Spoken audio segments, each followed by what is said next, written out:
The sun was setting over a quiet suburban neighborhood, casting long golden rays across the streets. The air was calm, and the day seemed like any other ordinary evening.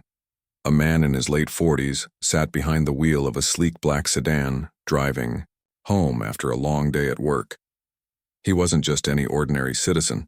This man held one of the most powerful positions in the country. He was the director of the National Security Agency, NSA, a role that came with immense responsibility and respect, but tonight none of that mattered. As he turned onto a wide, empty road, blue and red lights suddenly flashed in his rearview mirror. His heart sank slightly. He knew this wasn't going to be routine. The director pulled over smoothly, putting the car in park and turning off the engine. He took a deep breath, reminding himself to stay calm. After all, he had been through far more stressful situations in his line of work. Rolling down the window, he reached for his wallet to grab his driver's license and registration. Before he could even speak, the officer who approached the car was already shining a bright flashlight directly into his face. "Good evening, officer," the director said politely, squinting against the blinding light. "Is there something wrong?" Instead of responding, the officer barked, "Do you know why I pulled you over?" His tone was sharp and accusatory, lacking the usual professionalism expected from law enforcement. The director hesitated for a moment, unsure how to respond. "No, sir, I don't," he replied calmly, holding up his hand slightly to show he meant no harm. "I was just driving home." The officer didn't seem satisfied with the answer. Instead, he leaned closer, his voice rising. "Your car matches the description of a vehicle involved in recent criminal activity. Do you have anything illegal in this car?" The accusation caught the director off guard. He glanced at his own car, a standard luxury sedan that looked nothing out of the ordinary. "Officer, I assure you there's nothing illegal in my car," he said firmly but respectfully. "I'm just heading home from work." But the officer wasn't listening. His demeanor grew increasingly hostile, and he began demanding answers without giving the director a chance to explain. It felt less like a traffic stop and more like an interrogation. As the minutes ticked by, the director noticed subtle changes in the officer's behavior. There was a hardness in his eyes, a dismissive tone in his voice, and an underlying aggression that made the situation feel deeply personal. The director couldn't shake the feeling that this wasn't about traffic, laws, or suspicious vehicles. It was about something else entirely. Despite his attempts to remain composed, he felt a knot forming in his stomach. This wasn't how things were supposed to go. Not for someone in his position. Not for anyone. The tension escalated quickly when the officer suddenly raised his voice, again. "Step out of the vehicle," he shouted, gripping the handle of his gun. The director froze for a split second, his mind racing. Was this really happening? To him? Here? Slowly he unbuckled his seatbelt and opened the door, raising his hand slightly as he stepped out of the car. The cool evening breeze hit his face, but it did little to ease the growing sense of dread. Standing under the dim glow of the streetlight, he felt exposed and vulnerable, a feeling he hadn't experienced in years. Passers-by began slowing their cars, curious about what was unfolding. Some rolled down their windows, watching as the scene played out. Others stopped altogether, pulling out their phones to record the interaction. The director could hear murmurs and whispers, but he kept his focus on the officer, trying to de-escalate the situation. "Sir, I'm cooperating fully," he said, his voice steady despite the chaos swirling around him. "There's no need for this level of force." But the officer wasn't backing down. If anything, his aggression only intensified. He ordered the director to place his hands on the hood of the car and spread his legs apart. The director complied, though every fiber of his being wanted to protest. This wasn't right. This wasn't fair. Yet, he knew better than to argue. He had spent years navigating high-stakes situations, and he understood the importance of staying calm, even when emotions ran high. Still, it was hard not to feel anger bubbling beneath the surface. As the officer patted him down, searching for weapons or contraband, the director couldn't help but think about the absurdity of the situation. Here he was, a man who had dedicated his life to protecting the nation, being treated like a common criminal. It wasn't just frustrating, it was humiliating. And yet, he reminded himself that this kind of treatment wasn't unique to him. Countless others had faced similar indignities, often with far worse outcomes.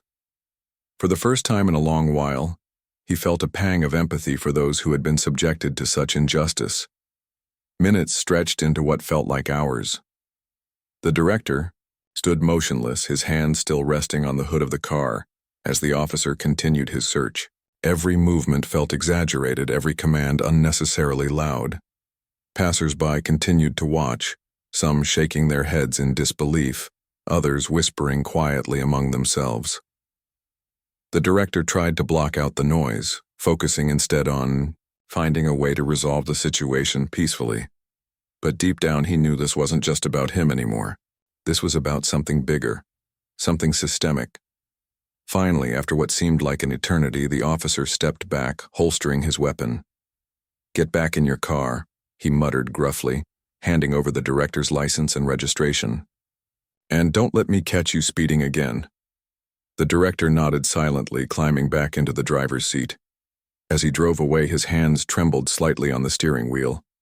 He glanced in the rearview mirror, watching the flashing lights grow smaller and smaller until they disappeared entirely. When he finally arrived home, the director sat in his driveway for several minutes, staring blankly ahead. The events of the evening replayed in his mind like a broken record. He thought about the officer's hostility, the fear he had felt standing under the streetlight, and the realization that his status and achievements hadn't shielded him from prejudice. It was a sobering reminder of the world they lived in. A world where power and privilege didn't always guarantee safety or respect. That night, as he lay in bed staring at the ceiling, the director made a decision. This incident wasn't just a personal affront. It was a symptom of a much larger problem. He couldn't ignore it, and he wouldn't let it slide. Tomorrow, he would take action, not just for himself, but for everyone who had ever been treated unfairly because of the color of their skin. Because if someone in his position could be pulled over and held at gunpoint based on nothing more than suspicion and bias, then no one was truly safe. And that was something he refused to accept. The next morning, the director woke up with a heaviness in his chest. The events of the previous night lingered like a shadow, refusing to fade. He replayed every detail: the flashing lights, the officer's harsh tone, the feeling of standing under the streetlight with his hands raised. It wasn't just the incident itself that weighed on him. It was the realization that this kind of treatment happened far too often, not just to people like him, but to countless others who didn't have the same privileges or resources. As he got ready for work, he made a silent promise to himself. This wouldn't be swept under the rug. He owed it to himself and to others to speak out. When he arrived at the NSA headquarters, his colleagues immediately noticed something was off. Normally composed and focused, the director seemed distracted, his usual calm demeanor replaced by an uncharacteristic tension. A few of his closest aides approached him cautiously, asking if everything was okay. At first he hesitated, unsure how much to share. But then he decided there was no point in hiding it. "I had an unpleasant encounter last night," he said, his voice measured but firm. "A traffic stop turned into something troubling." His words spread quickly through the office, sparking murmurs of disbelief and outrage. Many of his colleagues were shocked, not because they thought the director was immune to such incidents, but because of the sheer audacity of the officer's behavior. How could someone treat the head of the NSA with such blatant disrespect? The story traveled beyond the walls of the agency, reaching influential figures within the government and law enforcement community. Calls poured in from lawmakers, intelligence officials, and even members of Congress, all expressing concern and demanding answers. By midday, the local police department was inundated with inquiries about the incident. The officer involved, whose identity had been leaked to the media, found himself at the center of a growing storm. His superiors scrambled to contain the fallout, realizing the gravity of the situation. They suspended him pending investigation, citing the need for transparency and accountability. But the damage had already been done. Videos taken by bystanders during the traffic stop began circulating online, showing the officer shouting commands and brandishing his weapon. Social media erupted with outrage as hashtags like "Justice for All" and "Accountability" now trended across platforms. Meanwhile, the director sat in his office, staring at the stack of messages and emails flooding his inbox. Some were offers of support, others calls for action. Civil rights organizations reached out, urging him to use his platform to shed light on systemic issues within law enforcement. Community leaders invited him to speak at rallies and forums, hoping his voice would amplify their message. For hours, he sifted through the responses, weighing his options. He knew this moment carried immense weight. It wasn't just about him anymore. It was about sending a message that prejudice and abuse of power would not be tolerated no matter who the victim was. That evening, after returning home, the director sat in his study, staring at the blank screen of his laptop. He wanted to write a statement, something that would capture the complexity of what he had experienced while also addressing the broader implications. But the words didn't come easily. How could he convey the fear, frustration, and anger without sounding bitter or vindictive? After several attempts, he finally settled on a draft. It was concise yet powerful, acknowledging his personal experience while emphasizing the need for change. "I am not writing this to seek sympathy or special treatment," he wrote. "What happened to me is not unique. Every day, individuals across this country face similar or worse treatment simply because of the color of their skin. This is not about one bad apple. It is about a system that allows such behavior to persist unchecked. We must do better. We owe it to ourselves, our communities, and future generations to demand accountability and reform." The next morning, the director released his statement to the public. Within minutes, it went viral, sparking widespread discussion and debate. People praised his courage for speaking out, calling him a role model for leadership and integrity. Others criticized him for waiting so long to address the issue, arguing that his silence until now only highlighted the privilege he enjoyed compared to those who faced discrimination daily. Despite the mixed reactions, one thing was clear. The director had ignited a conversation that couldn't be ignored. As the days passed, the pressure mounted on law enforcement agencies to take decisive action. Protesters gathered outside police stations, holding signs and chanting slogans. News outlets dedicated entire segments to discussing racial profiling and police misconduct, featuring interviews with experts, activists, and victims of similar incidents. The officer's name became synonymous with controversy, and his actions were dissected in excruciating detail. Prosecutors announced they would file charges against him, citing multiple violations of civil rights laws.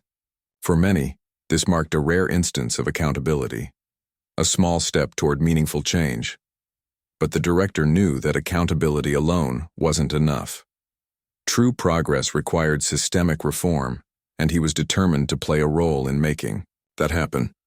He began meeting with advocacy groups, attending town halls, and collaborating with lawmakers to push for policy changes.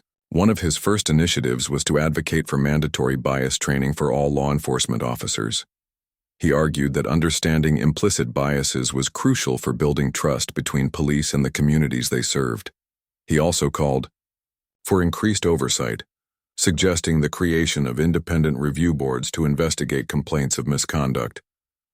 His efforts didn't stop there. Recognizing the importance of education, he partnered with schools and universities to develop programs aimed at fostering dialogue about race, privilege, and justice. He believed that lasting change started with young minds, and he was committed to planting seeds of empathy and understanding wherever he could. At the same time, he worked closely with technology companies to explore ways artificial intelligence could help reduce instances of racial profiling. While some critics dismissed these ideas as idealistic, the director remained undeterred. He understood that change took time and he was willing to fight for it. Despite the support he received, the director faced his share of criticism. Some accused him of using his position to grandstand, while others questioned whether his wealth and influence gave him an unfair advantage in seeking justice. These comments stung, but he refused to let them derail his mission. Instead, he used them as motivation to keep pushing forward. "If my voice can open doors for others," he told a close friend during a private moment, "then I'll use it until I'm hoarse."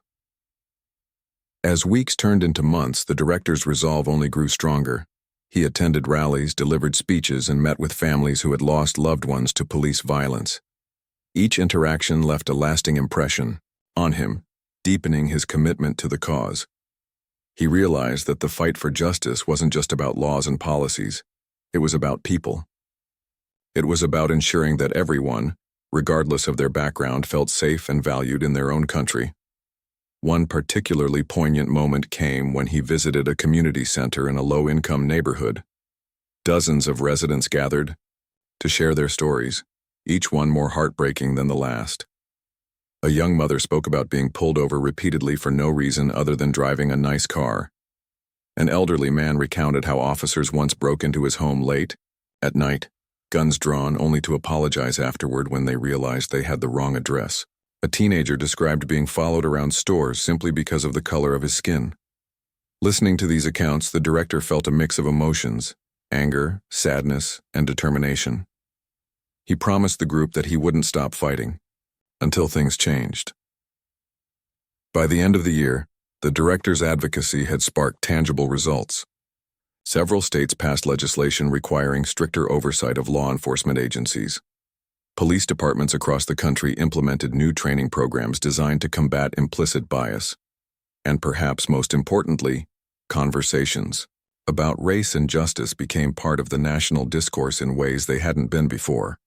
While challenges remained, the director took solace in knowing that he had played a role in moving the needle, however slightly. Reflecting on everything that had transpired, the director often thought about the power of storytelling.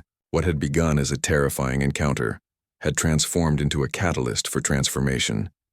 He realized that sometimes the most profound changes arise from the most unexpected moments, and so he vowed to keep pushing forward, knowing that the fight for justice was never truly over, but that every step, no matter how small, mattered.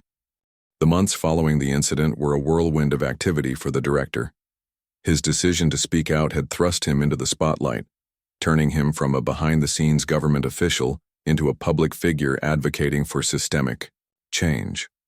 While some praised his courage, others questioned his motives, accusing him of exploiting his position for personal gain. But the director paid little attention to the noise. He was focused on one goal: ensuring that what happened to him and countless others would never happen again. His journey was far from easy, but it was driven by a deep sense of purpose. One of the first major steps he took was organizing a high-profile press conference. Held at a large auditorium in Washington, D.C., the event drew hundreds of attendees, including journalists, activists, lawmakers, and members of the public. Cameras flashed as reporters jostled for the best seats, eager to hear directly from the man who had become both a victim and a symbol of resistance against racial profiling. The atmosphere buzzed with anticipation, and when the director finally walked onto the stage, the room fell silent. Standing behind a podium adorned with the seal of the NSA, the director began his speech with a simple yet powerful statement.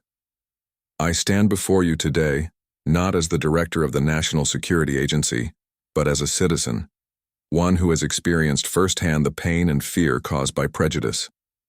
His words resonated deeply, striking a chord with everyone present. He recounted the events of the traffic stop in vivid detail, describing how the officer's aggressive behavior escalated into a life-threatening situation. His voice remained steady, but there was an unmistakable intensity in his tone. "I could have been anyone," he continued, pausing to let the weight of his words sink in. A teacher driving home after a long day at school, a nurse returning from a late-night shift, a father picking up groceries for his family. Instead, I was someone whose title should have commanded respect, but even that wasn't enough to shield me from bias. The audience listened intently, many nodding in agreement or scribbling notes. Some wiped away tears, moved by the raw honesty of his account. The director didn't stop at sharing his personal story. He used the platform to highlight the broader issue of systemic racism within law enforcement. "This isn't about one bad officer," he emphasized. It's about a culture that allows such behavior to persist unchecked. It's about policies that fail to hold individuals accountable. And it's about a society that turns a blind eye to the suffering of marginalized communities. His message was clear. This was not just his fight. It was everyone's responsibility to demand change. By the time he concluded his remarks, the room erupted in applause. Reporters rushed to their microphones, firing questions at him about next steps and potential solutions. The director answered, patiently, reiterating his commitment to working with stakeholders across the board, lawmakers, law enforcement agencies, advocacy groups, to create meaningful reform. As he left the stage, he felt a mix of exhaustion and hope. Exhaustion because the road ahead would be long and difficult. Hope because he knew he wasn't alone in this fight. In the days that followed, the director's speech dominated headlines around the world. Social media platforms lit up with discussions about racial profiling and police accountability.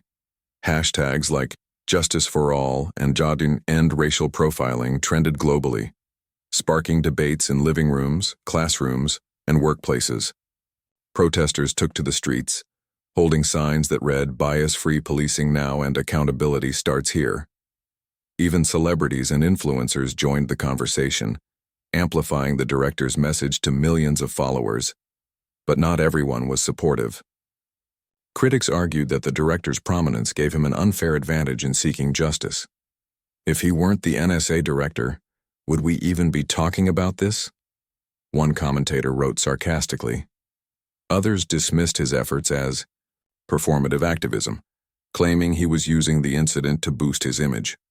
Despite these criticisms, the director remained steadfast. He understood that change often came with pushback, and he refused to let negativity derail his mission. Behind the scenes, the director worked tirelessly to turn his vision into reality. He partnered with civil rights organizations to draft legislation aimed at addressing racial profiling and excessive use of force by law enforcement. One of his key proposals was the establishment of independent review boards tasked with investigating complaints of misconduct.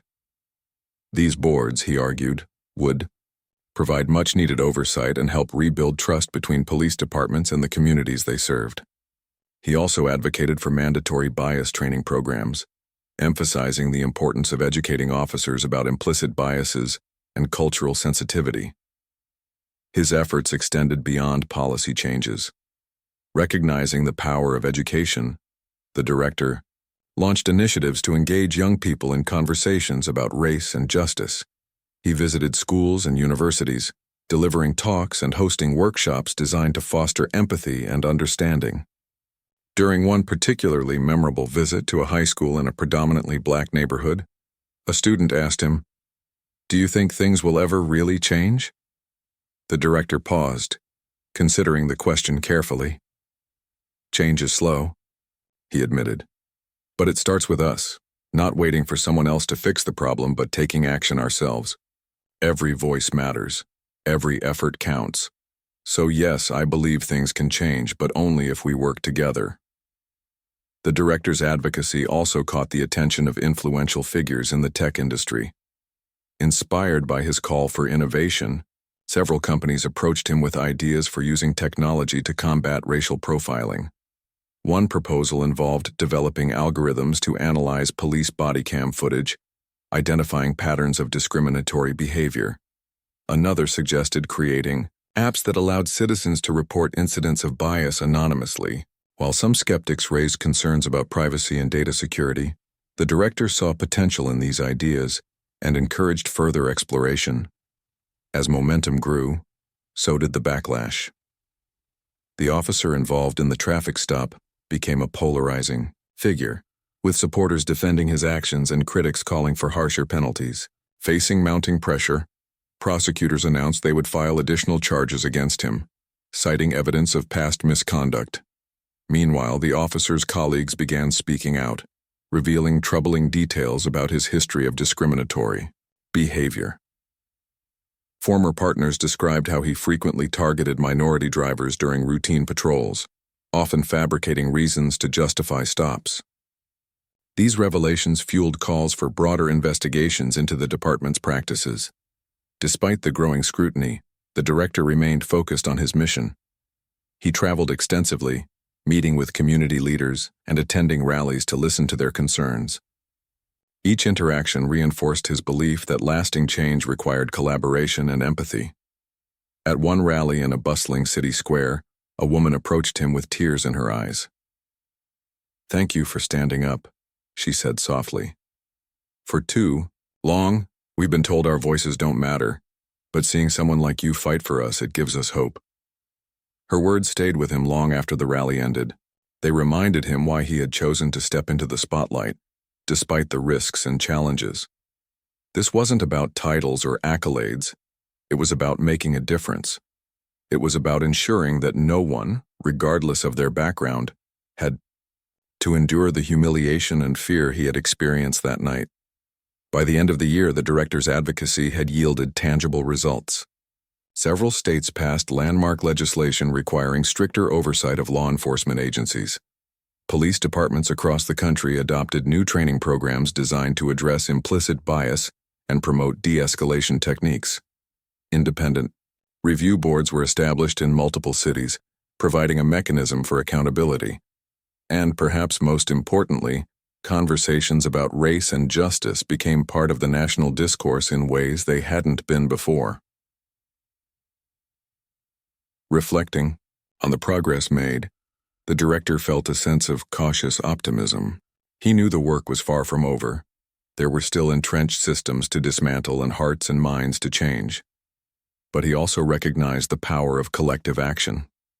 What had started as a single moment of injustice had sparked a movement, uniting people from all walks of life in pursuit of a common goal: equality and fairness for all.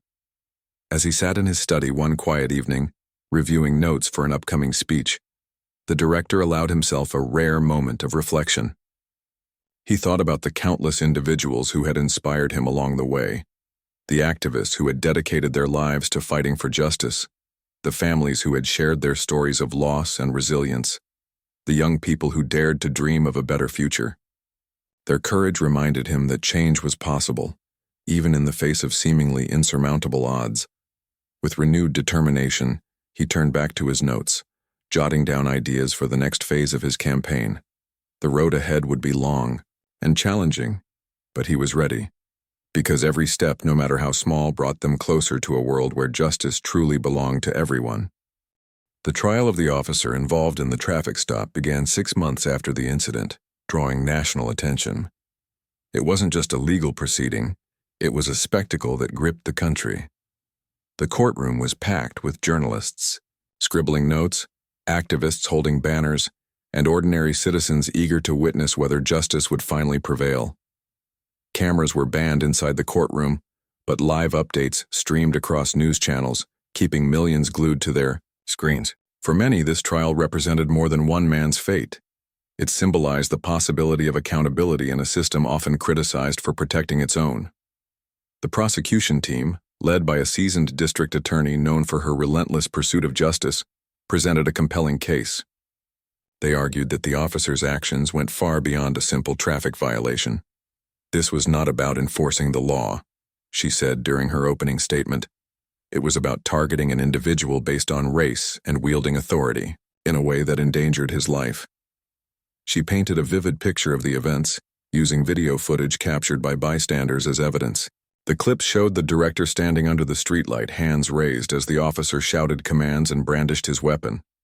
Gasps echoed through the courtroom as the jury watched the videos, unable to look away from the tense confrontation. Witnesses, called to testify, included other officers who had worked alongside the accused. Their testimonies revealed troubling patterns of behavior. One former partner described how the officer frequently singled out minority drivers during routine patrols, often fabricating reasons to justify stops. Another recounted how he once witnessed the officer use excessive force against a suspect, despite clear instructions to de-escalate the situation. These accounts painted a damning portrait of someone whose conduct had long gone unchecked. Defense attorneys fought back fiercely, attempting to cast doubt on the prosecution's narrative. They argued that the director's status as the head of the NSA had influenced the case, suggesting that public pressure was forcing authorities to make an example of their client. "This isn't about fairness or justice," the defense lawyer declared. "It's about appeasing outrage and making headlines." He also questioned the credibility of witnesses, accusing them of bias and exaggeration. At times, his arguments seemed to sway some members of the jury, who exchanged skeptical glances. Despite the defense's efforts, the prosecution maintained the upper hand. Key pieces of evidence, including internal police records and disciplinary reports, further exposed the officer's history of misconduct. Documents revealed multiple complaints filed against him over the years, many alleging racial profiling and unnecessary aggression. Strikingly, none of these complaints had resulted in serious consequences, until now. Prosecutors argued that this pattern of leniency had emboldened the officer, leading him to believe he was untouchable. As the trial progressed, emotions ran high both inside and outside the courtroom. Protesters gathered daily outside the courthouse, chanting slogans like "No justice, no peace," and "Hold them accountable." Some held signs bearing the names of individuals who had died at the hands of law enforcement, turning the trial into a broader call for reform. Inside, family members of victims sat quietly, their faces etched with pain and resolve. The director himself attended several days of the proceedings, sitting stoically in the front row. His presence served as a reminder of what was at stake. Not just his dignity, but the hope for a fairer future. After weeks of testimony, closing arguments brought the trial to its climax. The prosecutor delivered a passionate plea, urging the jury to consider the broader implications of their decision. "This is not just about one night or one man," she said, her voice steady, but filled with conviction. "This is about sending a message that no one, no matter their badge or title, is above the law. This is about protecting the rights and lives of every citizen." The defense countered with a final appeal for leniency, arguing that the officer had made a mistake but did not deserve to be vilified. "He is human, capable of error," the defense attorney said. "Let us not forget that he has served his community for years, risking his life to keep others safe." The contrast between the two arguments highlighted the tension at the heart of the case, balancing accountability with compassion. Finally, the jury retired to deliberate. Hours turned into days as they sifted through mountains of evidence and conflicting testimonies. Outside, anticipation reached fever pitch. Reporters camped out near the courthouse while social media buzzed with speculation. Would the officer be found guilty? Or would the system fail yet again? When the verdict was announced, the courtroom erupted in emotion. The jury had found the officer guilty on multiple counts, including violating civil rights laws and using excessive force. Cheers broke out among supporters while the officer sat motionless, his face pale with shock. The judge sentenced him to several years in prison, emphasizing the need for accountability in law enforcement. "Your actions undermined trust in our institutions," she said sternly. "Today, we send a message that such behavior will not be tolerated." The reaction to the verdict was swift and overwhelming. Supporters hailed it as a landmark moment, proof that justice could prevail even in cases involving powerful institutions. "This is a win for everyone who has ever been treated unfairly because of the color of their skin," one activist declared during a celebratory rally. Others, however, cautioned against complacency. "One guilty verdict doesn't fix a broken system," a civil rights leader reminded the crowd. "We still have work to do." For the director, the outcome brought a mix of relief and reflection. On one hand, he felt vindicated, knowing that the officer's actions had been deemed unacceptable by a court of law. On the other hand, he recognized that the fight for justice extended far beyond this single case. As he stood before reporters, outside the courthouse, he acknowledged the significance of the verdict, but urged people not to lose sight of the bigger picture. "This is a step forward," he said. "But let's remember that true change requires sustained effort. We must continue pushing for reforms that protect everyone equally." In the weeks that followed, the director intensified his advocacy work. He partnered with lawmakers to draft comprehensive legislation aimed at addressing systemic issues within law enforcement.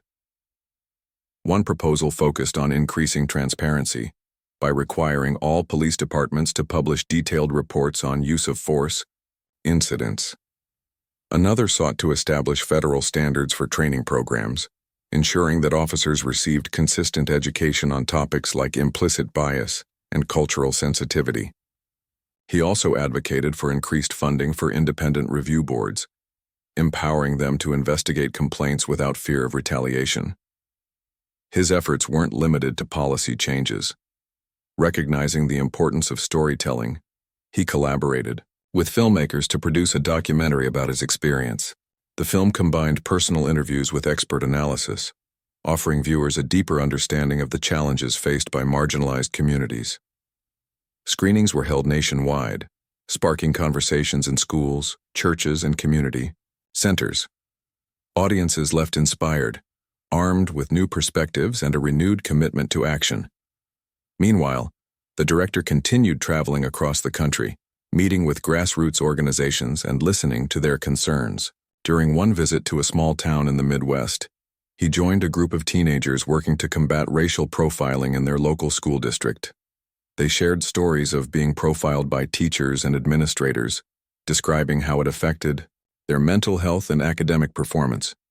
Moved by their courage, the director promised to amplify their voices, vowing to bring their struggles to the attention of policymakers. Back in Washington, D.C., momentum for reform grew stronger. Lawmakers introduced bills inspired by the director's proposals, citing his leadership as a catalyst for change.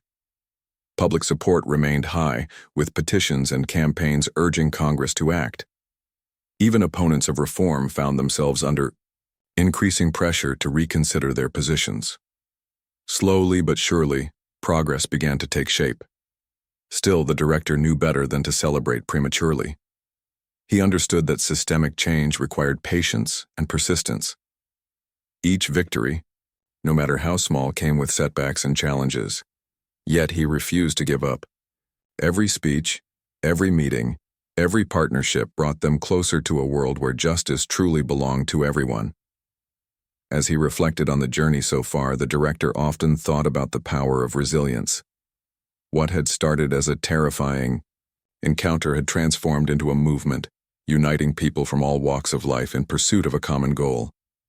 And though the road ahead remained uncertain, one thing was clear. Together, they were building a foundation for lasting change. Years had passed since the night the NSA director was pulled over and held at gunpoint. The trial of the officer, his conviction, and the subsequent wave of reforms had become defining moments in the nation's ongoing struggle for justice and equality. Yet for the director, the journey was far from over. If anything, it had only deepened his resolve to keep pushing forward. He knew that while the verdict had been a victory, true systemic change required constant vigilance and effort. And so, he continued to dedicate himself to the cause, driven by the belief that every step mattered, no matter how small. The documentary about his experience premiered to widespread acclaim. Filmed over the course of 2 years, it captured not only the events of that fateful night, but also the broader context of racial profiling and police misconduct in America. Through interviews with experts, activists, and everyday citizens, the film painted a vivid picture of the challenges faced by marginalized communities. It also highlighted the progress made thanks to grassroots movements and advocacy efforts. Screenings were held in theaters, community centers, and schools, sparking meaningful conversations wherever it was shown. One particularly memorable screening took place in a low-income neighborhood, where tensions between residents and law enforcement had long simmered. After the film ended, the director joined a panel discussion alongside local leaders and activists. Audience members shared their own stories of discrimination and injustice, some breaking down in tears as they spoke. A young woman recounted how her brother had been fatally shot by police during a routine traffic stop, leaving her family shattered. Another man described being stopped repeatedly while driving through predominantly white neighborhoods. Each encounter chipping away at his sense of safety and dignity. Listening to these accounts, the director felt a renewed sense of purpose. "Your voices are powerful," he told the crowd. "Keep speaking up, because change happens when we refuse to stay silent." Inspired by the courage of those who shared their stories, the director launched a new initiative aimed at empowering communities to advocate for themselves. Dubbed the Voices for Justice program, it provided training and resources to individuals seeking to address systemic issues in their own neighborhoods. Participants learned how to organize rallies, draft petitions, and engage with lawmakers effectively. The program quickly gained traction, spreading to cities across the country and inspiring countless others to take action. Meanwhile, legislative efforts spearheaded by the director began yielding tangible results. Several states passed sweeping reforms designed to increase accountability within law enforcement agencies. One landmark bill mandated the use of body cameras by all officers, ensuring transparency in interactions with the public. Another established stricter guidelines for use of force incidents, requiring departments to report data on shootings and other violent encounters. Independent review boards, once dismissed as impractical, became standard practice in many jurisdictions, providing much-needed oversight and fostering trust between police and the communities they served. At the federal level, momentum for reform continued to build. Lawmakers introduced comprehensive legislation addressing racial profiling, excessive force, and implicit bias. While debates often grew heated, bipartisan support for key provisions signaled a growing recognition of the need for change. The ESWIUM director played a crucial role in shaping these policies, testifying before Congress and meeting with influential figures to ensure that the voices of marginalized communities were heard.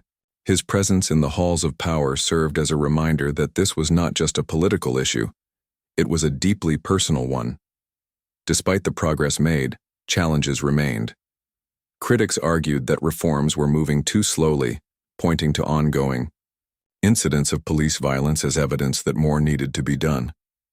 Others expressed concern about resistance from within law enforcement agencies, where some officers viewed increased oversight as an attack on their profession. The director acknowledged these concerns, emphasizing the importance of collaboration rather than confrontation. "We're not trying to demonize anyone," he said during a televised interview. "We're trying to create a system that works for everyone, for officers and citizens alike."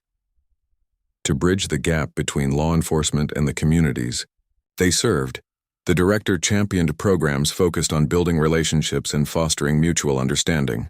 One such initiative paired officers with local residents for community service projects, encouraging dialogue and cooperation. Another brought together students and cadets for joint training sessions, teaching them the value of empathy and respect. These efforts, though modest, laid the groundwork for lasting change. As time went on, the director's advocacy extended beyond domestic borders. He traveled internationally, sharing his story and lessons learned with leaders and activists around the world. In countries grappling with similar issues, his message resonated deeply. "What happened to me could happen anywhere," he said during a speech at a global human rights summit. "But what gives me hope is knowing that people everywhere are fighting for justice. Together, we can create a future where no one has to live in fear of those sworn to protect them." Back home, the director's influence continued to grow. Books were written about his journey, chronicling both the hardships and triumphs he experienced along the way. Documentaries explored the ripple effects of his advocacy, highlighting the lives changed by his efforts. Schools named scholarships and awards in his honor, recognizing students who demonstrated leadership in promoting social justice. Even late-night talk show hosts joked about his unlikely transformation from intelligence chief to civil rights icon, a testament to the impact he had made. Yet despite the accolades, the director remained humble. He often reminded audiences that he was just one person among many working toward a common goal. "This isn't about me," he would say. "It's about all of us. Every voice matters. Every action counts." His words inspired countless others to join the fight, creating a groundswell of support that transcended age, race, and background. Reflecting on everything that had transpired, the director often thought about the power of storytelling. What had begun as a terrifying encounter had transformed into a catalyst for transformation. He realized that sometimes the most profound changes arise from the most unexpected moments. That night, under the streetlight, standing with his hands raised, he had felt powerless. But in sharing his story, he had found strength, not just for himself, but for others who had been silenced for too long. Today, the director's legacy is evident in the countless lives touched by his advocacy. Reforms continue to take root, challenging entrenched systems and paving the way for a fairer society. Conversations about race and justice remain part of the national discourse, reminding people that progress requires sustained effort. And though challenges persist, there is hope, a belief that together we can build a world where justice truly belongs to everyone. For the director, the journey has been humbling and rewarding in equal measure. It has taught him the value of resilience, the importance of empathy, and the transformative power of collective action. As he looks to the future, he knows there is still work to be done, but he also knows that every step brings us closer to a brighter tomorrow. And so he vows to keep pushing forward, guided by the simple yet profound truth that justice is not a destination. It's a journey we must all take together.